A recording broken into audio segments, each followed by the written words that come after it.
Talking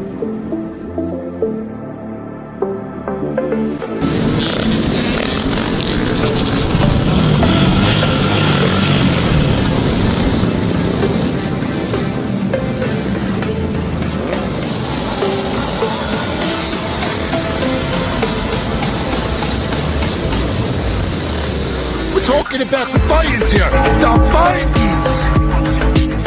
Swing and a drive. Left field. It's gone. It's gone. It is Bedlam at the bank. The Philadelphia Phillies are 2008 World Champions of Baseball.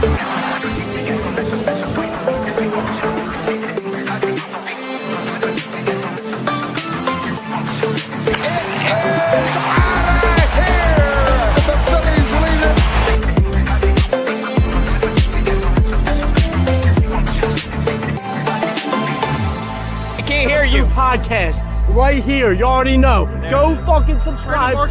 You are now listening to the 302 Birds Phillies postgame show with KJ McCoy, Ballpark Tommy, Dalt, and Fratty. Proudly powered by TickPick. Check out the link in the bio for $10 off your first order today. Let's take it to the show. What's going on, ladies and gentlemen? Welcome in to the Phillies pregame show presented by Nick's Pizza live here on 302 Birds. I have a very special few guests with you for you guys today. I've got Gavin Sweeney and WIP producer and host of the column, Alex Coll, joining today's podcast. How we doing, guys? Fantastic. Come on. It's a beautiful Friday. What a day. Yeah, dude, yeah. I'm doing good. Beautiful day, like Alex said, and yeah, we're ready. Absolutely. Let's get into this series against the Dodgers. First off, it's a huge series. The Dodgers, they're coming off, a pretty bad injury stint right now. So the Phillies have a pretty big opportunity to take a couple games after a hot stretch against the Padres. On a 4-game winning streak. But the Dodgers, like I said, very banged up right now. They're without Edwin Diaz. They're without Kike Hernandez. They're without Teoscar Hernandez. So huge opportunity for the Phillies to get some wins out in LA, guys. No, 100%. I mean, you got Wheeler going, which is absolutely beautiful for you. And, Wheeler you didn't have last year in the playoffs. And then, again, this is a team that, you got some history with. And I mean, just everyone, it seems like in baseball, has history with them right now because they're mad at them, because their team's so good. But, yeah, this is who ended the Philly season last year and kind of gave them all this pressure. The manager's not here because, of kind of inklings of the loss last year. So, I mean, we always handle the Dodgers well in the regular season. So it's going to be exciting to see these guys going. And, Phillies are playing well right now, and they need the win. So, yeah, like you said, Jess, the Dodgers are injured. You got to take advantage of that. They're banged up and we're injured, so that should give the Phillies the advantage. And the Phillies are playing well, like Alex said, since firing Rob Thompson. That they've had a nice stretch. And correct me if I'm wrong, they were 9-19 when they fired him? Yep. Is that right? Yeah. So I mean, now they're over 500. So that's good baseball right there. So hopefully they can keep it rolling and take advantage of this injured Dodgers team. Best part about this entire thing is after you get Sanchi, pitching like that, people just forget, man, that Zach Wheeler didn't play in that series last year, and I mean, you kind of notice that everything turned around for that rotation when Zach Wheeler showed back up. I mean, that was Rob's last win. So the fact that you get to have Zach, for this series, and they didn't get to see him last year in the playoffs.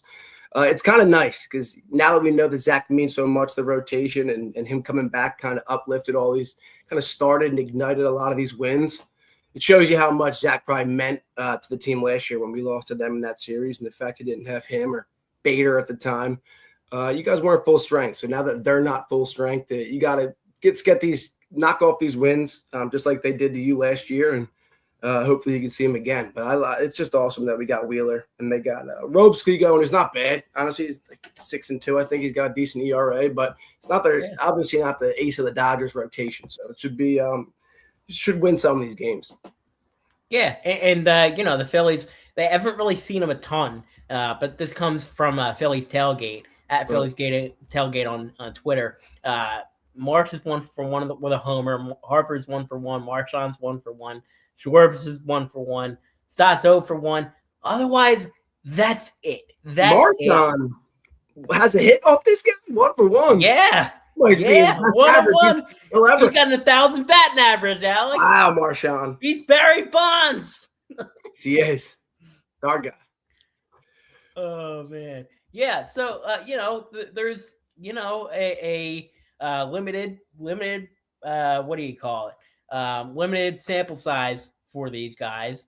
But, I mean, we always, in the regular season, at least, like Alex said, we do seem to play these guys well. And overall, this rotation, it's getting to a point where I really trust them. I trust, obviously, what Sanchez has done, obviously what Wheeler's done, especially at his age after the surgery. Like you said, dude, he's still pumping 98. Like, it's absurd. But you've got guys like Andrew Painter who are also taking a positive step in the right direction. 3 straight really positive starts. The innings aren't there, but he's been a positive force in this rotation the last couple of times out for him. Aaron Nola had 6 innings the other day against the Pirates that were really solid. So he is a guy that, I mean, I don't know if we are believers of the even Aaron Nola year thing, but he's a guy that really has the opportunity to turn his season around after a rough start. And the offense is a constant conversation in this city, especially when it comes to the playoffs. They haven't, to this point, shown up when it really matters most. And, to this point, I don't think the Phillies have had a sort of rotation that you can rely on enough to carry you, through potential struggles at the offense. Right. Deep enough. Yeah. I feel like, now we're at the point where once you get to the playoffs and a potential series, against the Dodgers in the playoffs, I feel honestly much more confident, guys. Oh yeah, dude. How about all these years, last few years since the Phillies have been a good team, we've been, not having to deal with a wild card. We're back-to-back NL East champs. And if you guys remember the story, we don't like all that time that when you win the NL East, you get to sit and wait for that wild card series to happen. And then you got to go meet, whatever hot team is coming off that win in the wild card series after sitting a week, and the Phillies have had a problem with it. And it's kind of nice that we are in wild card position right now, simply because our rotation is so amazingly set up for a wild card series. We have 3 studs at the top of our lineup, two that you can argue are probably the best 1-2 punch in Major League Baseball. And you only got to win a few games in those wild card series. So you return Zach Wheeler, and then again, we have a rotation with 3 arms. You don't have to worry about the Aaron Nolas, the Andrew Painters. Those can be turned into long arms. Those can be, the 2 guys that you have handle the bullpen after the Luzardo start in the 3rd game or something like that. That's why it becomes such a plus when everyone's throwing well. And of course, you never know what you're going to get with Nola. You never know what you're going to get with Painter at the moment. But Nola had a disgusting season last year, and he pitched his best game of the year probably in that Dodger series in the playoffs when we asked him to.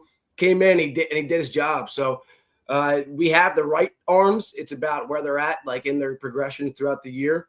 Of course, you can always add one. If you want to cement yourselves, if you don't think you can add enough on offense, you can bring in an arm. But yeah, that setting up for a series like that in the wild card, because you're probably not going to be seeing a team as a winner of the NL East.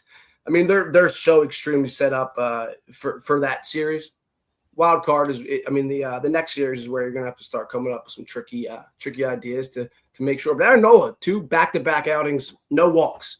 That's what you want to see with a guy like Nola. When you get aging pitchers like this that have always done it one way and are starting to eat up on the mileage of their bodies, expect more of a "what have you done for me lately" start whenever they come up and he's going through this. Like, how did he pitch last outing? You know, he's probably going to pitch a lot more like he did the last outing than he will randomly giving you an amazing start after he just had a terrible outing last time.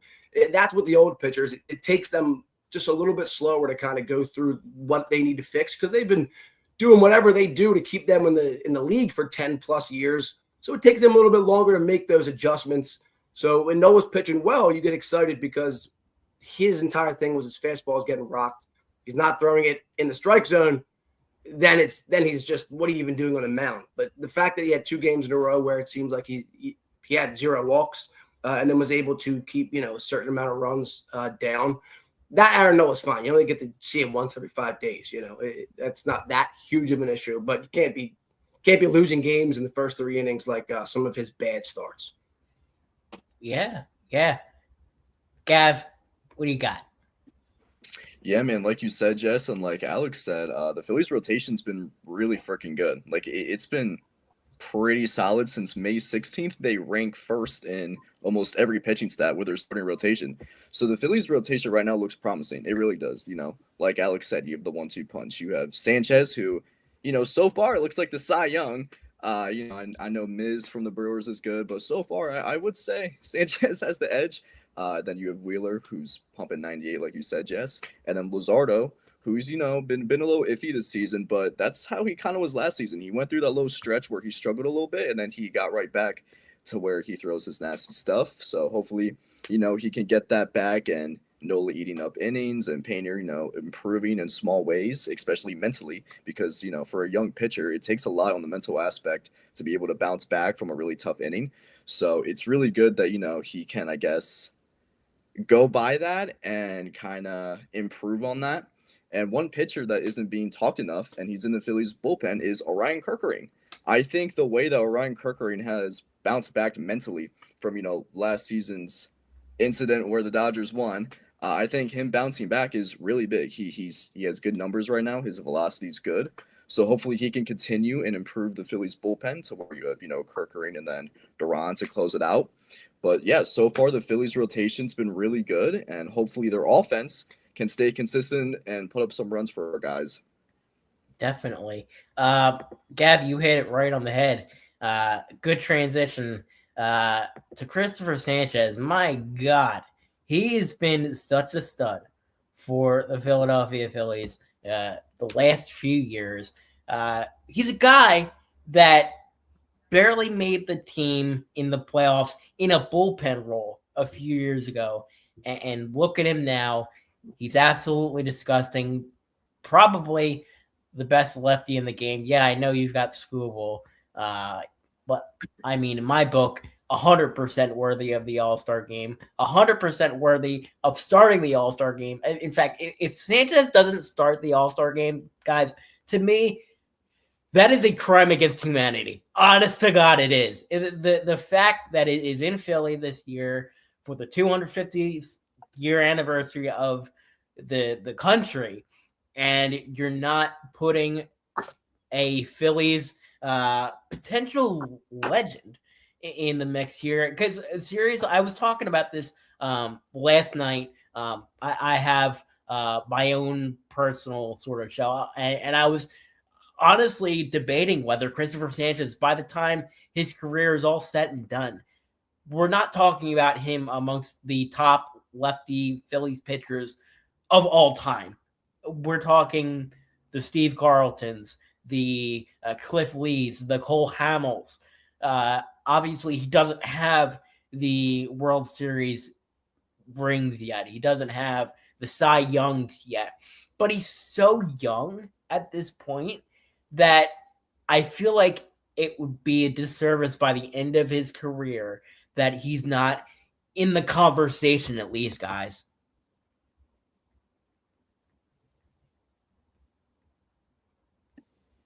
Yeah, for sure, man. I agree.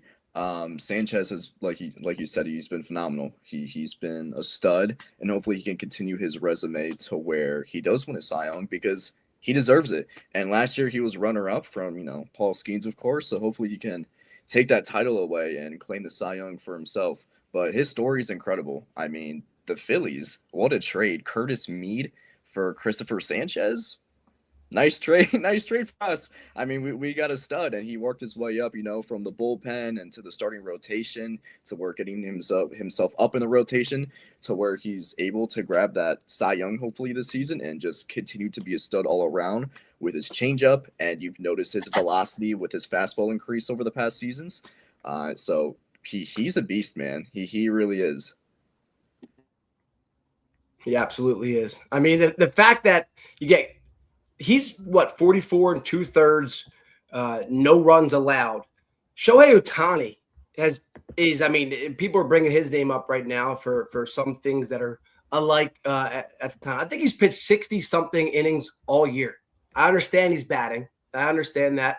But at the same time, I mean, when one of the guys is 44 and 2/3 innings of scoreless baseball, and Shohei Ohtani is only about 62 or 64. I forget the number exactly. Pitches in. It's not much of a conversation, just as much as the Jacob Mizorowski, comparisons this month. Even though his ERA is better or something else is. I mean, not ERA. I'm sorry. Obviously, Chris is 0. Something about strikeouts. He had more or had a better month. I mean, Chris hasn't allowed a run. All right, so his team should have won every game other than a few of some offensive laggy games by the Phillies. But my goodness, is he not turning into his WAR has been growing insanely. He's got the highest WAR among any starter in the MLB this year. I believe it's 3.3. And again, he pitches one every 5 days. So it's just ridiculous that you have a guy like that for Curtis Mead, who all they knew was he was a big lefty that threw 97 miles an hour. And that's what they made the move on. So, yeah, having him for the next however many years, especially giving him some more money, and even though he was on a cheap contract before, I mean, it's just he's turning into a big piece of what this team is. But, hey, you do have to invest in the offense a little bit. His new nickname, though, is the Slim Dominican. All right, we're starting that here. So you're not sticking with the Sanchez. I saw your tweet. You're not sticking with the Sanchez? No, because I probably heard that somewhere. If I can't locate the originator of the quote, then I can't ever start saying that I gotta roll with that. So I know the Sanchez. I had a DM. I think this guy Steve might have DM'd it one time. See other people use it with an S. I use a Z when I usually use it because the Z in his name. I think that's fitting.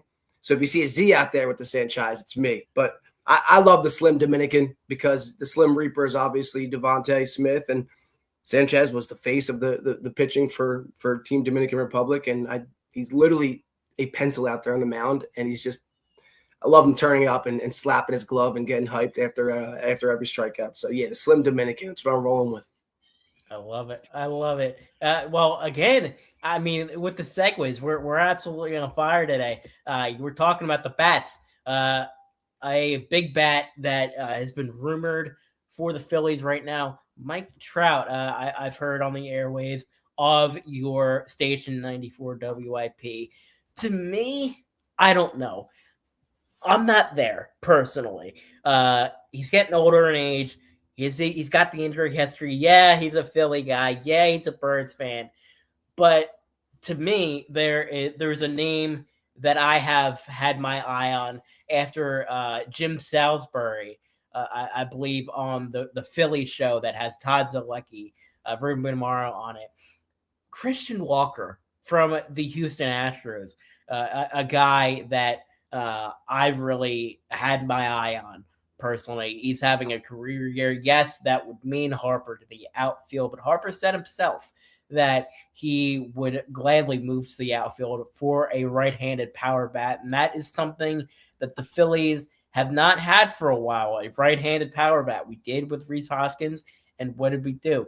In 2022, we made it to the World Series. I've remember back when Rhys was a Philly, people complained about his walks, and to complain about I wish I was complaining about walks these days, because that's how you get runners on base. That's how you get RBIs.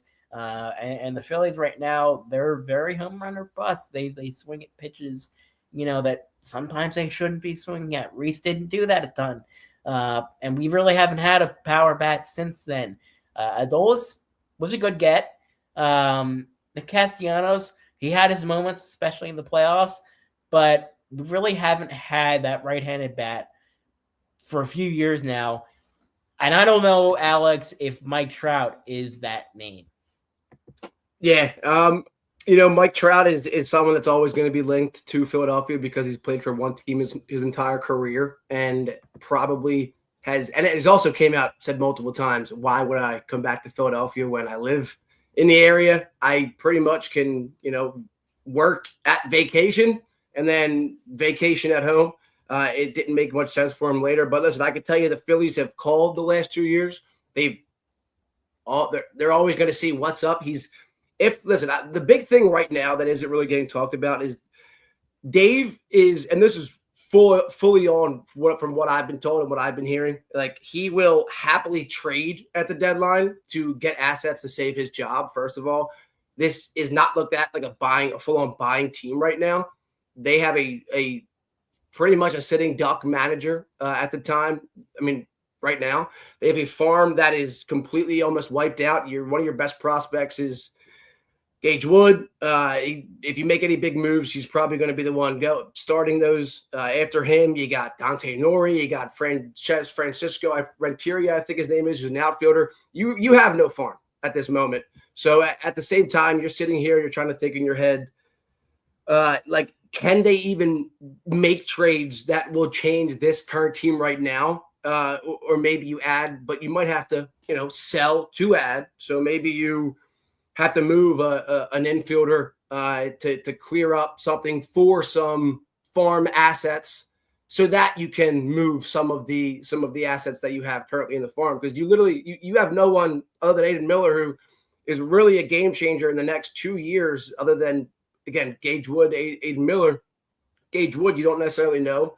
You see how much Painter is affecting this team, and he's your best pitching prospect in however many years and is in your rotation already.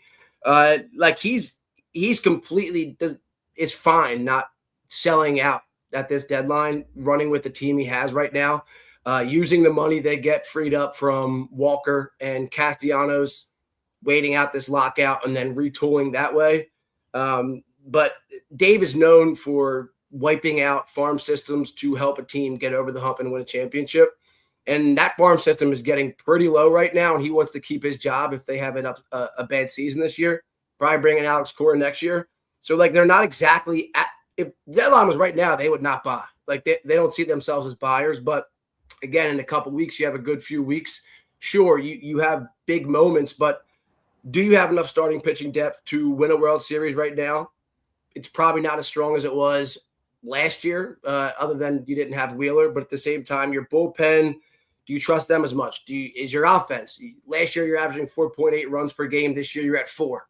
All right, is one bat going to equal out to a run a game, it's so much stuff like that. You only sell out the deadline if you think you are top 4 teams that may have a chance to win a World Series. Because, again, we've seen teams that did it last year. The Padres sold literally the best prospect in baseball, shortstop, and didn't even make the World Series, and they did everything for Mason Miller. And, of course, it's working out now. But, yeah, they have to win more first. And I also know for 100% fact that, they view that there's 0% of, an internal concern about the window right now. So, as much as we sit here and we say, oh, my God, they need to win this year, championship this year. They signed Schwarber. They know Harper's going to be here. Turner contract will probably flirt around moving that deadline and in the offseason. But other than that, they don't see it. And they're not under the pressure that we as fans feel that they are. And they have no problem coming out of the lockout with a bunch of money, a bunch of new pieces instead of buying all in at this deadline. But if they did, if they're good enough, Trout would surely be a call that they're going to make. But again, you'd have to give them probably a big contract to take on, maybe a little bit in a position that they wouldn't need it, maybe a Nola or something like that. But at the same time, you're going to have to shell out some farm guys. That'd be maybe a Gage Wood.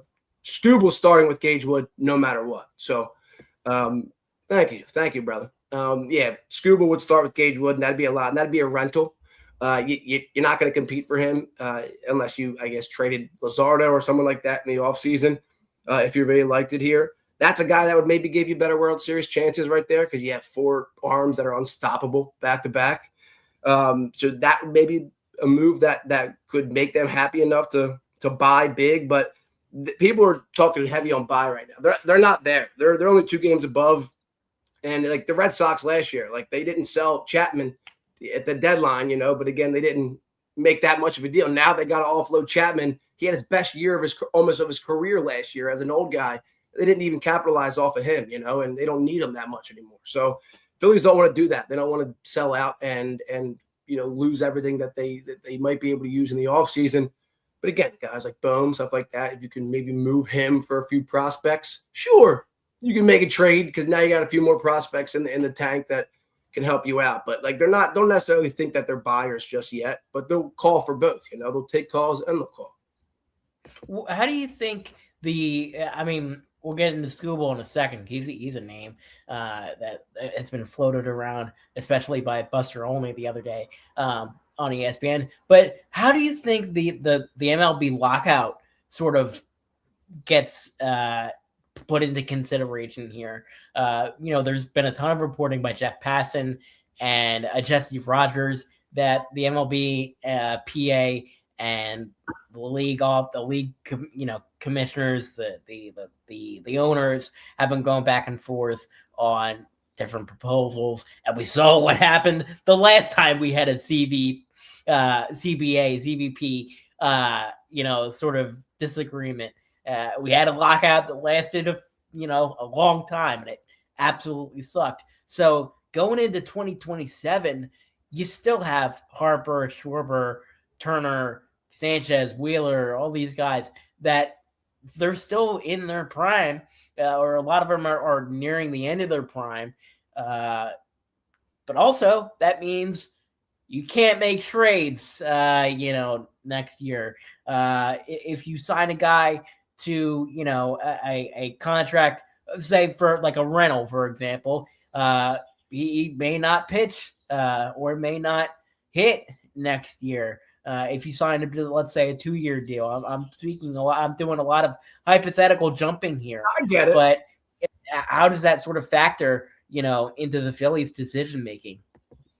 Yeah, that's literally like, imagine if they shelled out for Scooble and then missed a wild card by a game and didn't even get into the playoffs. Like that. That's why it's extremely scary. But the lockout, Dabrowski approached the offseason, this offseason, he said I'm not going to make moves while thinking of the lockout exactly because no one knows what's going to happen. The thing is, though, Phillies are one of 4 teams that would be affected by a salary cap next season.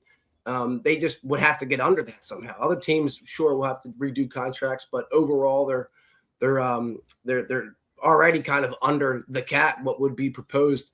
Phillies, Dodgers, Mets, Yankees, I think that's it. Like we're above this proposed cap. So like you're going to have to for sure skim, retool. Guys are leaving. Obviously, you're probably not going to bring back out Boom. Bryson stopped the decision. Bullpen guys, decisions. But other than that, you got 3 or 4 guys. Turner, I'm almost positive. I'm hearing that he will be shopped in the offseason. He will be someone that they will probably try to move that contract to wants it. I got no idea, but I'm sure people might need a shortstop or maybe an outfielder in a couple years that is trying, I guess, to pick his bat up. But at the same time, that's a contract they'd want to move. I'm sure they'd want to move Nola, but what are you going to do right there? You could maybe turn him into a reliever. Younger teams building don't want a long-term crap contract like that for an aging starter either. But the lockout, the only people it's hurt are like the guys like JT Realmuto. You sign him for a 3-year deal. He's already fallen off a cliff. And then now that second year of his deal is going to be cut in half. I mean, I guess it's good for resting, but it's guys like that. So you might come out of this lockout needing needing another catcher, heading into the third year. Like you might need. So there's going to be a lot of retooling. They're going to have third base open. They might have one of the infield spots open. Sosa, I wouldn't expect to be here. Aiden Miller's going to need a spot. If Aiden Miller was healthy now, Sosa would be the number one trade name that they'd move at the deadline with other people. But the lockout, it's not something that these guys can prepare for, because literally you see what the MLBA put out the other day, and you see how Manfred and his team responded just so far, not even close to each other in half of these conversations. So like, how can you even prepare for something when no one knows what the something is, other than the fact that there probably won't be baseball for a little bit? So you just got to sign. I mean, the Phillies were okay giving Bo Bichette 7 years out of nowhere after saying they have no money, so they could break it apart for 9 years or whatever the deal was. So obviously the Phillies are still thinking the same way they did before. It's about how Dave wants to not be fired. Dave doesn't want to be fired here. He knows that's kind of more of the thing is Dave would probably rather retool at this lockout, not worry about it, and then take his chances this year. Instead of lockout, who cares? We'll face that when it gets here. You just don't want to piss off people that are here now that want to win now. Yeah. Gav, you've had some big opinions about the other guy on our lower third, Tarek Skubal. Obviously he's coming in, potentially if you trade from him as a rental. So there's a lot of mixing. There's a lot of mixing opinions, variables with this sort of thing. So how do you think the Phillies handle the Tarek Skubal situation? Yeah, man. Scubal's been an interesting name over the past couple of days with the Dodgers, Padres, Phillies being linked. You never really know. And with Skubal on a rental year, Detroit, might want to ship him out to get prospects because they probably know they can't afford him long term, or probably even a short high AAV. So with the Phillies, I mean, I feel like anyone would want Skubal on their team because it's Skubal. It's a 2-time Cy Young winner. Of course you want Skubal part of your rotation. Who doesn't? But with the Phillies, I just think it wouldn't be smart. Again, their rotation, I mean, ever since May 16th, they've ranked first. So you don't really need Skubal. And if you were to trade for him, Detroit is going to want a lot. They're going to want Gage Wood, who so far looks pretty good right now, and they're going to want other prospects. And like Alex said before, the Phillies don't have a lot of assets to give up. Like, you have Gage Wood, you have Aiden Miller, you have Gabriel Racones Jr., you have Arun Escobar. Like, you have those guys, but you want to keep those guys for your future, because the Phillies, in the past couple of years, their development and with young guys, it hasn't really been there. So we should probably keep those guys and develop them instead of trading for Skubal, who is going to be a rental because he will test the market no matter what, probably, with his agent being Scott Boras especially. So I just don't think the Phillies could necessarily afford him in some aspect. I know they gave out a big contract to Yamamoto when he was in the market, and they actually gave him more than the Dodgers did, and the whole Bo Bichette stuff. But again, you got to remember, Dave Dombrowski, he doesn't do opt-outs, and players want opt-outs. I mean, that was one of the big reasons for Kyle Tucker with the Dodgers and Bo Bichette with the Mets. Opt-outs play a huge factor, and Dave Dombrowski doesn't do them. So I just don't think it would be smart on the Phillies' behalf to do that type of trade. Maybe down the road, in a couple years, depending on how Skubal is, if he still has his stuff, and depending on the guaranteed money and contract, maybe they would entertain it. I know that Dave Dombrowski is probably at least listening to, what Detroit would want necessarily. But I just don't think it would be a smart thing for the Phillies to do. Yeah. Now let's get into, Alex, your career, as a whole. You told me that you have some connections with my current college, Ursinus. You played ball there.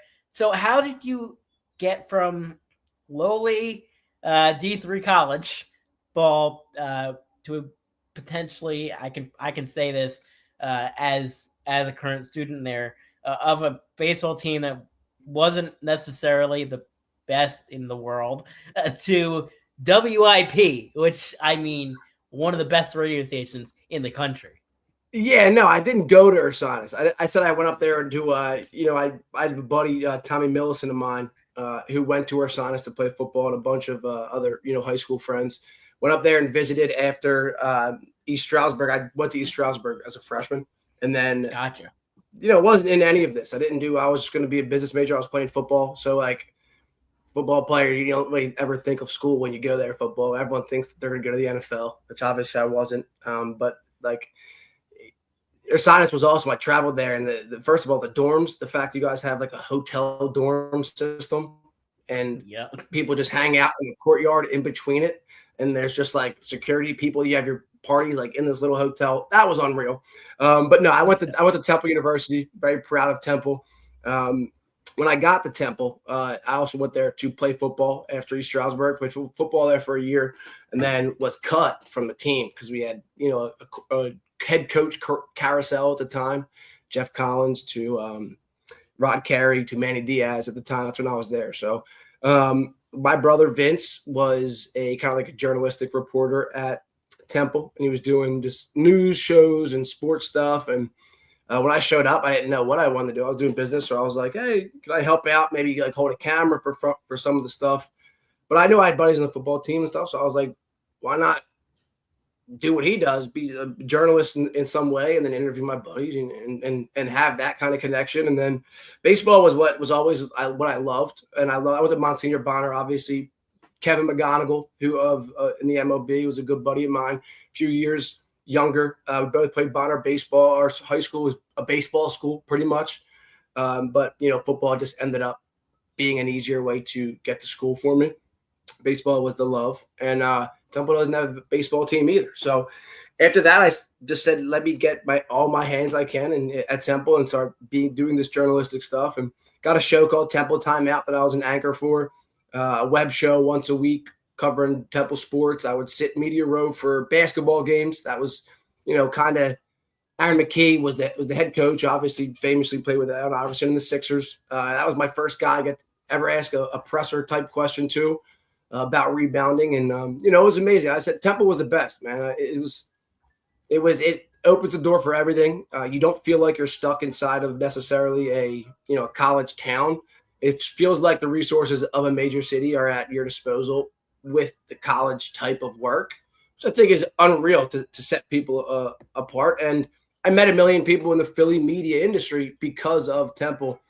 And when I, was done school, I didn't know what I was necessarily going to get my hands into at the time. Moved to Florida for a year in Fort Lauderdale, came back and was selling advertisements for in-stadium businesses and doing this stuff on the side. Met Kyle Pagan, who used to do the Man on the Street videos for Crossing Broad. DM'd him before he was, that big and said, "Hey, man, let me just hold a camera, please, in the parking lot for you. I went to school for this stuff. I got a ton of connections. I just don't really necessarily know what steps to take." And said, I must have said DM to everybody in the world that was in Philly sports media at the time, and was ready to hop in my car or take the train to wherever I could to help them out so that I could learn stuff. And literally learned so much stuff during COVID, during the time we had on YouTube and stuff like that. And ultimately just kind of got what I needed to get done and already was in the sports world and said, WIP is my dream. And I grew up, my dad, we all grew up listening to that. And I always thought how amazing it would be to work there, but sent a few emails out and just work hard, man, try getting some connections. And then you end up at WIP. But 5 years ago, wasn't necessarily even in this industry outside of college, and as long as you work hard and you really love something, think about it every day and your body will just take you there, man. And it sounds like manifesting, but no lie. If you have the right intentions and you love something, man, you're always going to be in the right spot. And I can already tell that with you two guys that, you don't need that. But that's why I love offering advice, because I've literally been everywhere. I've been told no, fired in a million different ways. And you're not going to ever see that on my face. And you're always going to, have the best type of worker or something out there. And when we do the stuff that we're doing right now, fellas, we're blessed. So that's how I try waking up and thinking of it. We are. We absolutely are. Gav, you got any questions off the top of your head? Nah, man. I mean, thanks for coming on again, dude. I know we've talked in the past before, And it was funny because when I reached out to Alex, that was the first thing he said to me. He said, I did exactly what you're doing. I was DMing people to try to get out there. So help anybody, man. And listen, Gab, you grew a lot in the last year, have you not? Yeah, When dude, it's been crazy. When you first reached out to me, I was like, dude, listen, don't like now. Are you doing LWS right now? Last Word on Sports, still writing for him. I said, listen, no matter what, just because you reached out to me, you followed me, and then that little, link popped up for you, and you were like, hey, what's up with the LWS? But like, I didn't help you get that role, but because you and me spoke, and now your eyes are following some of the stuff I did, you saw that link, right? You reached out to them. Now you're writing for and doing the thing that you wanted to do, and you've asked questions, and you've done a million things, and you're growing so much, man, the last year. And I see that your dad is also commenting on stuff, and dude, you're gonna be amazing. And Jesse, like I said before we joined this, man, I see you all the time. So like working your butt off, man, and you do a great job. So both of you guys, if anyone asks you for help, remember this moment right now, and in 3-4 years, sure, you don't know as much as the people that you still want to be like, but man, do you know so much more than the guy who's trying to break into this right out of, high school or something like that.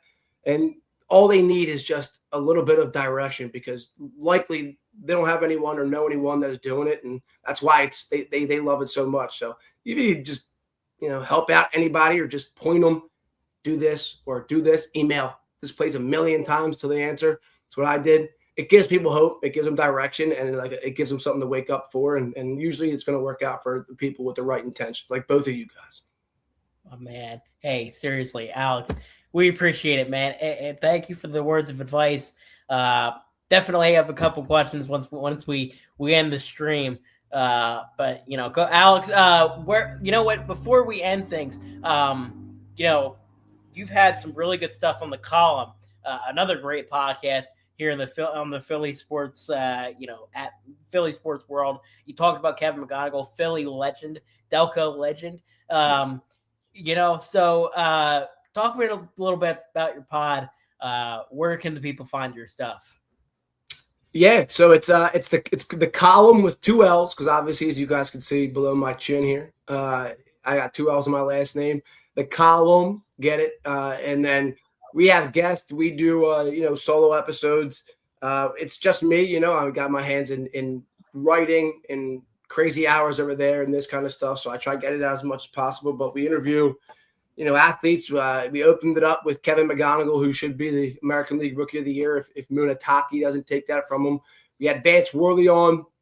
Obviously, Vance is the Goggle God, the GOAT, man, the Vanimal. Oh, yeah. I had great interviews with these guys. Ricky Ricardo, radio legend before he was in Philadelphia, but very close with Aaron Judge. Many people on the Yankees, works for the Yankees, made millions of dollars for them in the Spanish community.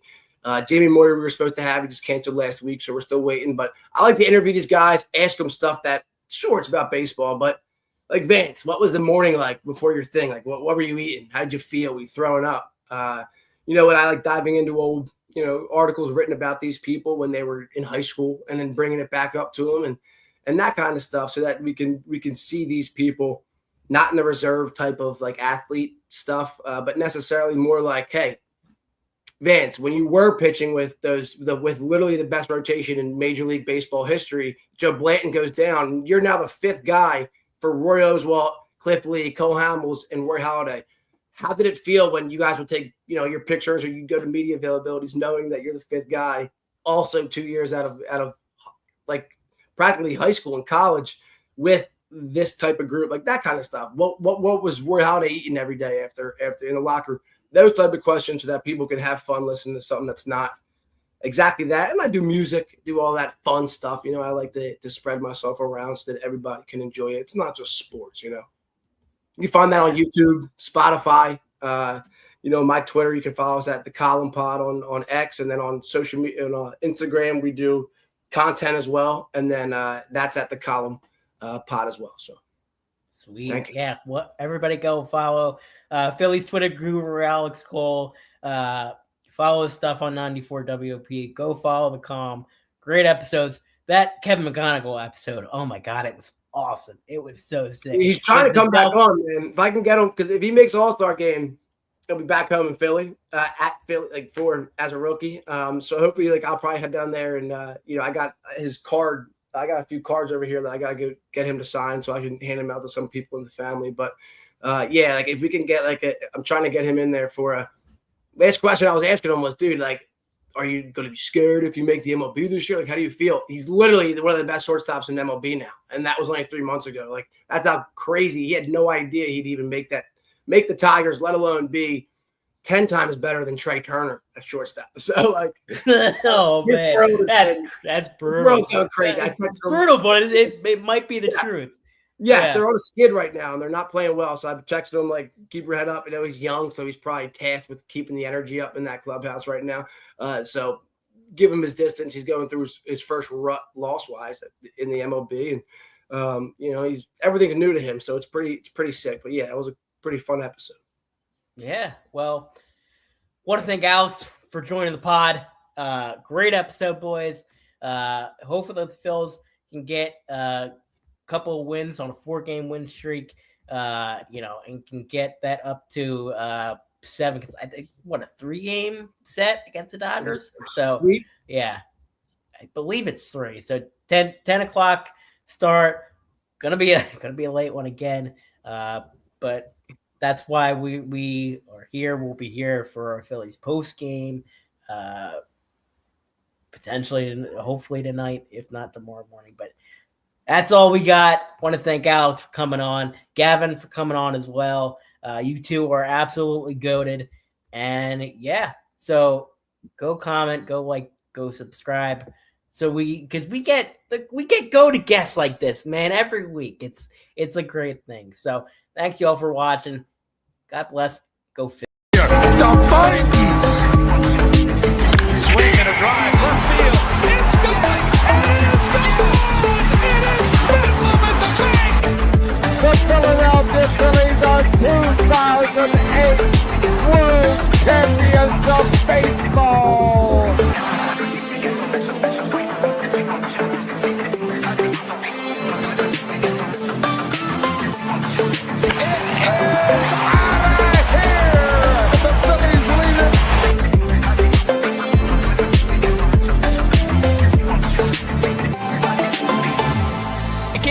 Podcast right here. You already know. Go fucking subscribe. You are now listening to the 302 Birds Phillies postgame show with KJ McCoy, Ballpark Tommy, Dalt, and Fratty. Proudly powered by TickPick. Check out the link in the bio for $10 off your first order today.